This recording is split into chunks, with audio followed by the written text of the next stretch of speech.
नमस्कार दोस्तों, मैं हूं निशु और मेरे चैनल में आप सबका बहुत-बहुत स्वागत है। दोस्तों, आज की वीडियो में मैं लेकर आई हूं अंतरिक्ष में इंसान से पहले पहुंचने वाली कुतिया की कहानी। दोस्तों, अंतरिक्ष पर जाने वाली लाइका डॉग जो है उससे जुड़ी बेहद ख़ास बातें मैं आपको आज बताने जा रही हूं। 1940 से 50 के दशक में अमेरिकी अंतरिक्ष कार्यक्रमों ने जानवरों की कई प्रजातियों को अंतरिक्ष में भेजने की प्लानिंग की। इस लिस्ट में बंदर, चूहे, डॉग्स शामिल थे। पृथ्वी के चारों ओर उड़ान भरने वाला पहला जानवर एक डॉगी था जिसका नाम लाइका था। आइए लाइका के बारे में विस्तार से जानते हैं दोस्तों। सालों पहले 1957 में रूस ने स्पुतनिक 2 नाम के अंतरिक्ष यान में लाइका डॉग को अंतरिक्ष में भेजा था। लाइका को परीक्षण के मकसद से अंतरिक्ष में भेजा गया था।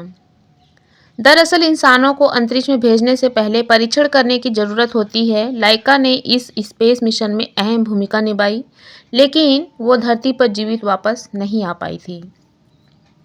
लाइका डॉग का 5 किलो वजन था। वही उसका रंग जो था वो सफ़ेद और भूरे रंग का मिश्रण था।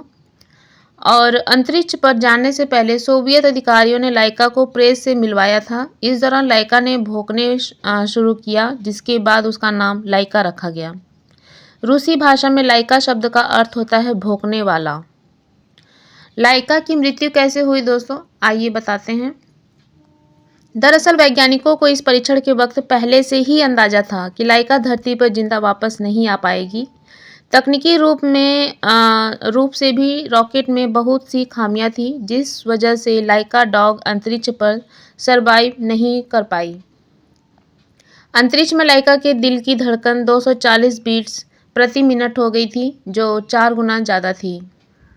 अंतरिक्ष में जा चुके थे कौन कौन से जानवर, आइए उस पर भी प्रकाश डालते हैं दोस्तों। लाइका डॉग पहला जानवर था जिसे अंतरिक्ष कक्ष में भेजा गया था, लेकिन इसके अलावा बंदर, चिंपैंजी, बिल्ली, मछली और मकड़ी को भी अलग अलग परीक्षण के तहत अंतरिक्ष में भेजा जा चुका है। दोस्तों, अंतरिक्ष में अगर आज इंसान जा रहा है तो इसका पूरा श्रेय लाइका को जाता है। उसने हमारे लिए कुर्बानी दी, तब जाकर हमारा अंतरिक्ष में जाना संभव हो पाया। 3 नवंबर अंतरिक्ष के इतिहास में अहम दिन है। इसी दिन यानी 3 नवंबर 1957 को रूस के स्पुतनिक 2 नाम के अंतरिक्ष यान में लाइका नाम की एक डॉगी को अंतरिक्ष में भेजा गया था। स्पुतनिक 2 में बैठकर उसने धरती के चक्कर भी लगाए थे। लाइका को एक तरह से परीक्षण के लिए भेजा गया था। इस मिशन का एक मकसद यह जानना था कि अंतरिक्ष में किसी इंसान को भेजना कितना सुरक्षित है और वहाँ की स्थिति कैसी है। दुखद बात यह है कि लाइका ने इस स्पेस मिशन में अहम भूमिका निभाई, लेकिन वह धरती पर जीवित वापस नहीं आ सकी। मानवता के लिए बलिदान, लेकिन सुसाइड मिशन। यह एक ऐसा सुसाइड मिशन था जो मानवता के लिए बड़ा बलिदान साबित हुआ। इसे सुसाइड मिशन इसीलिए कह सकते हैं क्योंकि मिशन में शामिल वैज्ञानिकों को अंदाजा था कि लाइका का धरती पर जिंदा वापस लौटना संभव नहीं है। उन्होंने जो अंतरिक्ष यान बनाया था उसमें तकनीकी खामी थी। तकनीकी रूप से वह रॉकेट इतना सक्षम नहीं था कि धरती पर वापस लौट सके। दरअसल सोवियत लीडर निकिता खुश्चोव की डिमांड पर जल्दबाजी में रॉकेट को तैयार किया गया था। जल्दबाजी की वजह से उसको तकनीकी रूप से ज़्यादा सक्षम नहीं बनाया जा सकता था। पहले जो योजना बनाई गई थी उसमें पूरा इंतजाम करना था ताकि लाइका वापस धरती पर जिंदा लौट सके। ज़्यादा एडवांस स्पुतनिक 2 के निर्माण पर काम चल रहा था और लेकिन दिसंबर से पहले उसको तैयार करना संभव नहीं था। खुश्चोव ने इस मिशन को प्रोपेगेंडा के तौर पर देखा और वह चाहते थे कि बोल्शेविक क्रांति की 40वीं जयंती पर मिशन को लॉन्च करना ज़्यादा फायदेमंद होगा। अंतरिक्ष में और भी जानवर गए थे, जैसा कि मैंने आपको बताया कि बंदर, चिंपैंजी, मछली सभी को भेजा गया था। दोस्तों, पहले जिन जानवरों को भेजा गया था उनको धरती के कक्ष में नहीं भेजा गया था। 1947 में काफ़ी ऊंचाई पर रेडिएशन के प्रभाव का अध्ययन करने के लिए V2 रॉकेट में फ्रूट फ्लाइज को भेजा गया था। अगले साल उसी विमान में रीसस प्रजाति के बंदर को भेजा गया था। सोवियत रूस ने अल्बिना नाम की एक डॉगी को भी भेजा था। वह कच्छ के आधे रास्ते तक जाकर लौट आई थी। वह लाइका की बैकअप थी। कुछ स्रोतों का कहना है कि स्पुतनिक 2 में पहले अल्बिना को ही भेजने की योजना थी, लेकिन लाइका को उसको शांत स्वभाव के कारण चुना गया था। छोटे छोटे पिंजरों में दिया गया प्रशिक्षण। स्पुतनिक 2 का साइज एक वॉशिंग मशीन से थोड़ा बड़ा था। लाइका को स्पुतनिक 2 के अंदर खुद को जीवित रखने के लिए प्रशिक्षण देने के मकसद से उसे छोटे छोटे पिंजरों में प्रशिक्षण दिया गया। प्यार के साथ विदाई। लाइका को अंतरिक्ष मिशन पर जाने से पहले पूरा प्यार दिया गया। उसे अपने घर पर लाया गया ताकि वह पहले अपने बच्चों के साथ खेल सके। मिशन पर रवाना होने से पहले टीम ने उसको गुड बाय कहा और उसके नाक को चूमा।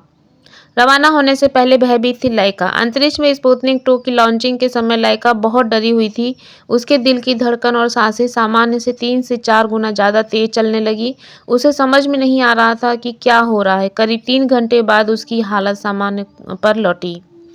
मौत का असल कारण लोगों ने से छिपाया। लाइका की मौत का असल कारण लोगों से छिपाया गया था। लोगों के बीच उसको लेकर तरह तरह की अफवाहें फैल गई थी। कुछ कहते थे लाइका ने उस जहर को खा लिया था जिसे उसको बेहोश करने के लिए तैयार किया गया था। कुछ लोग कहते थे कि दम घुटने से उसकी मौत हुई, तो कुछ का कहना था कि बैटरी फेल होना उसकी मौत का कारण बन गया। असल कारण क्या था? असल कारण 2002 में सामने आया जब सोवियत वैज्ञानिक दिमित्री मालाशेनकोव ने वर्ल्ड स्पेस कांग्रेस में सच्चाई से पर्दा हटाया।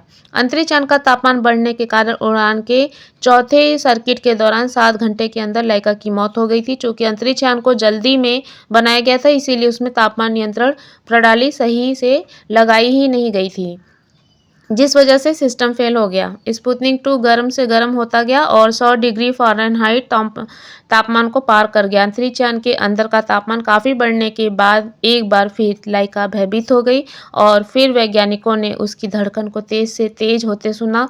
अंत में उन्होंने उसकी धड़कन को शांत होते सुना। स्पुतनिक 2 5 महीने तक अंतरिक्ष में रहा। 14 अप्रैल 1958 को जब वह धरती पर लौटने लगा तो विस्फोट के बाद लाइका के अवशेषों के 7 टुकड़ों में बट गए। मिशन की उपलब्धि। लाइका की अंतरिक्ष यात्रा के बाद अंतरिक्ष से जुड़े एक रहस्य से पर्दा उठ गया था। अब साफ हो गया था कि किसी अजीवित प्राणी को बाहरी अंतरिक्ष में भेजा जा सकता है। वैज्ञानिकों की समझ में आ गया कि पूरी तैयारी के साथ भेजा जाए तो फिर अंतरिक्ष में जिंदा रहना भी मुश्किल नहीं है। तो दोस्तों, आज की वीडियो को यहीं पे एंड करते हैं। मिलते हैं अपने एक नए वीडियो के साथ, एक नए एंटरटेनमेंट, एक नए न्यूज़ अपडेट के साथ। तब तक के लिए बाय बाय, सी यू।